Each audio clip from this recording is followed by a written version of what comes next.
बिस्मिल्लाहिर्रहमानिर्रहीम। Welcome back to my channel science of IT. और आज हम बात करेंगे फंक्शन और स्कोप आर्ग्यूमेंट की। So let's get started. Function की अगर हम बात करते हैं तो हमें सबसे पहले पाइथन स्कोप को समझना होगा, जो कि हमने प्रीवियस अपने लेक्चर्स में जो है वो डिस्कस किया है। और आज हम डिटेल में इसे देखते हैं। पाइथन स्कोप एक्चुअली जो है वो 4 डोमेन्स के ऊपर डिपेंडेंट है, that is built in, global, enclosed और लोकल। जब भी हम कोई फंक्शन को डिफाइन करते हैं तो वो सबसे पहले लोकल स्कोप में जो है वो अपनी वेरिएबल्स को सर्च आउट करता है Python interpreter, and then enclosed में, एंड देन ग्लोबल में। और अगर वहाँ पर भी वो रिक्वायर्ड वेरिएबल मौजूद ना हो तो फिर हम बिल्ट इन में जाते हैं। So that's how Python interpreter works. अब हम बात करते हैं आर्ग्यूमेंट्स की। जो हम फंक्शन के अंदर आर्ग्यूमेंट पास करते हैं उसको हम जो है वो बहुत सारी कैटेगराइजेशन के साथ जो है वो हम इस्तेमाल कर सकते हैं। जैसे यहाँ पर हमारे पास मेंशन है कि आर्ग्यूमेंट को जो है वो आप पाइथन में पैरामीटर के तौर पर भी इस्तेमाल कर सकते हैं, और इसकी हमने जो है वो अपने प्रीवियस लेक्चर में एग्जांपल भी देखी थी बहुत ही डिटेल में। तो आज जो है वो हम ओवरव्यू कर रहे हैं अपने पाइथन आर्ग्यूमेंट के टाइप्स के। हमारे पास एक्चुअली 2 टाइप के पाइथन में आर्ग्यूमेंट्स होते हैं। The first one is positional argument and the second one is keyword argument. Positional argument की अगर हम बात करें तो पोजिशनल आर्ग्यूमेंट का करेक्ट ऑर्डर होना बहुत ज़रूरी है, अदरवाइज जो है वो फंक्शन आपको एरर शो कर देगा। पोजिशनल आर्ग्यूमेंट में हम डिफ़ॉल्ट वैल्यूज़ को भी इस्तेमाल कर सकते हैं, और इसको जो है वो डिफ़ॉल्ट वैल्यू जिसकी पाइथन में मतलब जो हमारा बिल्ट इन तौर पर मौजूद है, दैट इज़ कॉल्ड आर्ग्स। ठीक है। और कीवर्ड आर्ग्यूमेंट की अगर हम बात करें तो कीवर्ड आर्ग्यूमेंट जो पाइथन में बिल्ट इन है, जैसे हम कॉल करते हैं उसे हम क्वाग्स कहते हैं, KWARGS, क्वाग्स। ठीक है। तो कीवर्ड आर्ग्यूमेंट की अगर हम बात करें तो इसमें जो है वो एक कीवर्ड और एक जो है वो साइन मौजूद होता है। इसमें जो है वो हम डिफ़ॉल्ट वैल्यू भी सेट कर सकते हैं, और कुछ जो है वो वैसे भी वैल्यूज़ को हम पास आउट कर सकते हैं। ठीक है। अच्छा जी, इसके बाद हम देखते हैं इसकी कुछ एग्जाम्पल्स। सबसे पहले हम यहाँ पर देखते हैं जनाब, हमारे पास पोजिशनल आर्ग्यूमेंट की ये एग्जाम्पल है। जैसे यहाँ पर मैंने डिवाइड का जो है वो फंक्शन इस्तेमाल किया है। ठीक है। तो जब मैं डिवाइड के फंक्शन में पैरेंथेसिस के अंदर 2 चीज़ें पास करती हूँ, the first and the second, तो पहला जो है वो हमारे पास डिवाइडेंड होता है और सेकंड जो है वो हमारा डिवाइज़र होता है। और अगर हम इनकी वैल्यूज़ को आगे पीछे कर दें तो होता क्या है कि ये हमें जो है वो एरर शो कर देगा, या फिर आपका रिक्वायर्ड रिजल्ट आपको नहीं मिलेगा। ठीक है। वेरिएबल लेंथ आर्ग्यूमेंट की अगर हम बात करें, वेरिएबल लेंथ का मतलब ये है कि उसकी लेंथ जो है आर्ग्यूमेंट की वो वैरी कर सकती है। जैसे यहाँ पर हमारे पास मिनिमम के फंक्शंस में मैंने जो है वो 2 चीज़ें इस्तेमाल करके आपको दिखाई हैं। एक में जो है वो मैंने 3 चीज़ें आर्ग्यूमेंट के तौर पर पेश की, और एक में मैंने मल्टीपल चीज़ें। तो actually variable length argument support करता है कि आप मल्टीपल लेंथ का जो है वो आर्ग्यूमेंट पास कर सकते हैं अपने फंक्शन के अंदर। स्पेशल सिंबल की अगर हम बात करें तो हम स्टैरिक का एक स्पेशल सिंबल इस्तेमाल करते हैं, single asterisk for args and double asterisk for kwargs. अब हम देखते हैं एक अदद एग्जाम्पल अपने वेरिएबल लेंथ आर्ग्यूमेंट की, यानी ARGS जो हम इस्तेमाल करते हैं उसके लिए। जब भी मुझे कोई आर्ग्यूमेंट वेरिएबल लेंथ का बनाना होगा तो मैं उससे पहले जो है वो स्टैरिक का फंक्शन इस्तेमाल करूँगी। लाइक यहाँ पर मैंने एक फंक्शन बनाया, दैट इज़ माई फंक्शन, और स्टैरिक के साथ मैंने यहाँ पर जो है वो किड्स लिखा है। ये स्टैरिक के साथ जो मैंने किड्स लिखा है ये बताता है कि किड्स का जो आर्ग्यूमेंट है that is variable in length. ठीक है। और फिर यहाँ पर जो है वो प्रिंट की वैल्यू है। जैसे जैसे मैं प्रिंट के इसमें जो है वो वैल्यूज़ डालती जाऊँगी, या जब भी मैं अपने फंक्शन को कॉल करूँगी, और जितने भी नंबर ऑफ़ आर्ग्यूमेंट चाहूँ मैं दे सकती हूँ। ठीक है। अच्छा, इसको हम जो है वो अगर हम नॉर्मली बात करें तो हम वेरिएबल लेंथ आर्ग्यूमेंट को उस वक्त इस्तेमाल कर रहे होते हैं जब हमें आर्ग्यूमेंट की एक्चुअली काउंटिंग वगैरह नहीं पता हो, तब हम वेरिएबल लेंथ को इस्तेमाल करते हैं टू अवॉइड एरर्स। ठीक है। अब यहाँ पर हमारे पास एक और एग्जांपल है। यहाँ पर मैंने जो है वो अगेन अपना वेरिएबल लेंथ आर्ग्यूमेंट इस्तेमाल किया, इसका नाम मैंने ARGS यानी आर्ग्स ही रख दिया है, और इसमें स्टैरिक मैंने इस्तेमाल किया है जो कि रिप्रेजेंट कर रहा है कि ये एक वेरिएबल लेंथ आर्ग्यूमेंट है। फिर इसमें जो है मैंने फॉर लूप इस्तेमाल किया है। जब मैं इस फंक्शन को कॉल करूँगी तो फंक्शन को मैं जितने भी उसके साथ अपने आर्ग्यूमेंट्स के साथ कॉल करूँगी वो उतने ही आर्ग्यूमेंट्स को अपने फंक्शन के अंदर इस्तेमाल करेगा और मुझे आउटपुट शो करेगा। जैसे मैंने यहाँ पर आउटपुट शो भी किया, माई प्रिंट में मैंने लर्निंग पाइथन और 3 दिया है। ठीक है। तो इसमें क्या है कि ये तीनों चीज़ें जो है वो इस फंक्शन के तमाम चीज़ों से गुजर कर आपके पास एक आउटपुट शो हो रहा है। बिल्कुल इसी तरह नेक्स्ट स्टेप में मैंने जो है वो मल्टीपल वेरिएबल जो है वो अपने इनपुट दिए हैं आर्ग्यूमेंट्स के तौर पर। जैसे मेरा लर्निंग है, पाइथन है, 3 है एंड जावा 2, ये पूरा जो है मैंने आर्ग्यूमेंट बना दिया है। और ये सारे आर्ग्यूमेंट एटलीस्ट यहाँ पर जो है वो 6 आर्ग्यूमेंट मौजूद हैं, तो ये इन 6 को जो है वो अपने फंक्शन के साथ रन करेगा और मुझे आउटपुट देगा।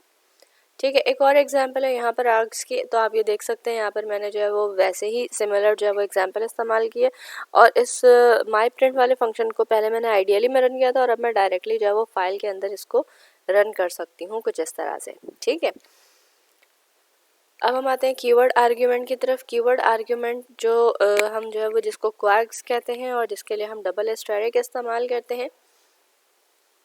तो सबसे पहले हम देखते हैं कि हम वैल्यू को जो है वो सिंटेक्स के साथ या की वैल्यू के पेयर के साथ हम किस तरह से यूज़ करते हैं। यहाँ पर मेरे पास एक अदद फंक्शन है जिसमें मैंने 3 अदद जो है वो आर्ग्यूमेंट्स रखे हैं और प्रिंट के साथ जो है वो फंक्शन रखा है। ठीक है, तो अब होगा क्या कि जब मैं फंक्शन पास करूँगी तो मैं तीनों आर्ग्यूमेंट में इक्वल टू के साथ जो है वो वैल्यूज़ अपनी डालती जाऊँगी, यानी अपना आर्ग्यूमेंट जो मुझे डालना है वो इक्वल टू के साथ मैं डालती जाऊँगी और ये इस तरह से क्या होगा उसमें जो है वो अपेंड होता जाएगा। ठीक है, अब हम देखते हैं अपने आर्बिट्ररी कीवर्ड आर्ग्यूमेंट्स को, यानी हमारा जो क्वार्क्स है जिसमें हम डबल एस्टेरिक का इस्तेमाल करते हैं। यहाँ पर एक एग्जांपल है, आप देख सकते हैं, यहाँ माई फंक्शन है, डबल एस्टेरिक के साथ मैंने किड्स का इस्तेमाल किया है और ये जो है वो डबल एस्टेरिक बता रहा है कि ये आर्बिट्ररी कीवर्ड आर्ग्यूमेंट है और किड्स की जो है वो लेंथ वेरी कर सकती है। ठीक है, अच्छा अब क्या है, हमारे पास माई फंक्शन है। अब इसमें जो है वो मैं एफ नेम और एल नेम में जितने चाहे मैं डाल सकती हूँ यहाँ पर, और जितने भी मैं डालूंगी वो यहाँ पर जो है वो फंक्शन के साथ यूज़ होगा। ठीक है, यहाँ पर इसकी एक वर्किंग एग्जांपल है, ये आप देख सकते हैं। स्टैरिक के साथ जो है वो मैंने डबल स्टैरिक के साथ मैंने क्वार्क्स रखा है और यहाँ पर जो है पूरा फंक्शन इस तरह से डिफाइन किया है। जब मैं इसे प्रिंट करूँगी तो हमारे पास, जब मैं इसे मतलब रन करूँगी इस अपने फंक्शन को, तो हमारे पास कुछ इस तरह से आउटपुट शो होगा। ठीक है, तो हमारे पास कीवर्ड और उसकी वैल्यू का जो है वो पेयर इसमें शो किया जाता है। अब हम आते हैं वीएलए की मज़ीद कुछ एग्जांपल को देखते हैं। यहाँ पर जो है वो मेरे पास स्टैरिक के साथ आर्ग्स है, सम मैं चाह रही हूँ सम करना और प्रिंट के अंदर जो है वो मैं सम करना चाह रही हूँ। अब सम में जो है ज़रूरी नहीं है कि यही वैल्यूज़ जो है वो स्पेसिफाइड हो, इसमें कुछ भी और भी वैल्यूज़ हो सकती हैं। तो इसलिए जो है वो आप ये जो 4591 जो मैंने दिया है ये सारी वैल्यूज़ जो है वो आगे पीछे भी आप कर सकते हैं। इसको जो है वो आप और भी ज़्यादा नंबर्स डाल सकते हैं इसके अंदर। ठीक है, तो इस तरह से जो है वो हम अपने फंक्शन को रन करते हैं जब भी हमें वेरिएबल लेंथ चाहिए हो। तो अब हर दफ़ा जब जब मैं अपने एडर को कॉल करूँगी तो मुझे नहीं पता कि ये नंबर ऑफ़ आर्ग्यूमेंट जो है वो मेरा कितना होगा। यहाँ पर तो मैंने अपने पास 4 दिया है, हो सकता है कि इसके आगे जो है मुझे इससे ज़्यादा की ज़रूरत हो, because it is a simple adder. ठीक है, तो इसलिए हम जो है वो इस्तेमाल करते हैं वेरिएबल लेंथ आर्ग्यूमेंट्स को। यहाँ पर हमारे पास एक और एग्जांपल है, ये भी बिल्कुल वैसे ही है, लेकिन इसमें जो है वो हम डिवाइड कर रहे हैं। ठीक है, अब हम देखते हैं मॉड्यूल क्या होती है, पैकेज क्या होते हैं और लाइब्रेरीज़ क्या होती हैं। पाइथन का मॉड्यूल जो है वो एक्चुअली वो py फाइल है, यानी जो .py फाइल है एक्सटेंशन के साथ जो सेव किया जाता है, जिसमें हम अपने फंक्शन और अपनी सारी चीज़ों को डिफाइन कर रहे होते हैं, जिसमें हम स्पेसिफिक जो है वो कोड वगैरह लिखते हैं। ठीक है, अच्छा पाइथन पैकेज या लाइब्रेरी की अगर हम बात करें तो यह कलेक्शन होता है मॉड्यूल्स का। अगर हम जो है वो पाइथन लाइब्रेरीज़ को देखें तो पाइथन की लाइब्रेरीज़ बहुत ज़्यादा एक वाइड डोमेन रखती हैं अपने अंदर। ठीक है, जिसमें तकरीबन 1,37,000 जो है वो पाइथन की लाइब्रेरीज़ पाई जाती हैं। अच्छा, इसके अलावा पाइथन की लाइब्रेरी जो है वो एक बहुत अहम किरदार अदा करती है मशीन लर्निंग के लिए भी। जब हम अपने डेटा साइंस की तरफ आएंगे तो हम देखेंगे कि मशीन लर्निंग को हम किस तरह से इस्तेमाल करते हैं और डाटा को हम किस तरह से विजुअलाइज करते हैं। पाइथन के हम कुछ बिल्टन मॉड्यूल्स की बात करते हैं। बिल्टन पाइथन के अंदर बहुत सारे मॉड्यूल्स होते हैं जिसको आप कॉल कर सकते हैं। इवन कुछ चीज़ें जो आपके पास बिल्टन नहीं है वो आप उसके साथ अपेंड कर सकते हैं। ठीक है, पाइथन की स्टैंडर्ड जो लाइब्रेरी है, चूँकि ये लाइब्रेरी दिन ब दिन अपडेट होती रहती है, तो आप जो है वो मोस्ट अपडेटेड लाइब्रेरी जो है वो अपने पाइथन वर्जन के साथ एसोसिएट भी कर सकते हैं।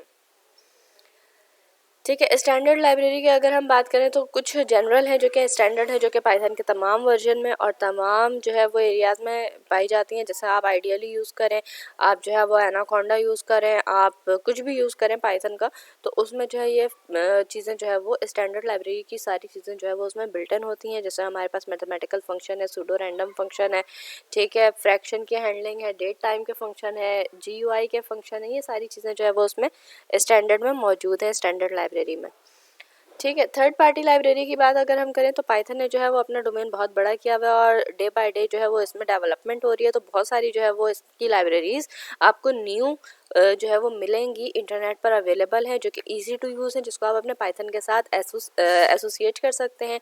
ठीक है, उसको आप एज अ पैकेज जो है वो डाउनलोड करते हैं और अपने पाइथन के साथ जो है वो उसे रन करते हैं। जैसे यहाँ पर बहुत सारी एग्जाम्पल्स हैं, पिलो है, मैटप्लॉट है, ठीक है, numpy है, ये सारी चीज़ें हम इंशाल्लाह आगे देखते जाएंगे। तो आगे हम देखते हैं हमारे पास इंपोर्ट का जो स्टेटमेंट है वो सपोर्ट करता है कि हम जो है वो अपनी चीज़ों को, अपने स्टेटमेंट्स को, अपने मॉड्यूल्स को इंपोर्ट कर सकें और फिर उसके रिगार्डिंग जो है वो हम अपने फंक्शंस और प्रोग्राम्स को रन कर सकें। ठीक है, so that was all for today's lecture. Import करने का जो हमारा मेथड है ये हम पहले से ही जानते हैं। हम इंपोर्ट लिखते हैं और उसके आगे जो भी हमें लाइब्रेरी इंपोर्ट करनी होती है उसे हम इंपोर्ट कर लेते हैं। तो ये था जनाब आज का पूरा लेक्चर। आई होप कि आप लोगों को ये चीज़ें समझ आई होंगी। अगर आपको ये मेरा लेक्चर अच्छा लगा हो तो आप मेरे चैनल को लाइक करें, कमेंट करें, सब्सक्राइब करें और अपने दोस्तों और कलीग्स के साथ शेयर करें। टिल देन, अल्लाह हाफ़िज़।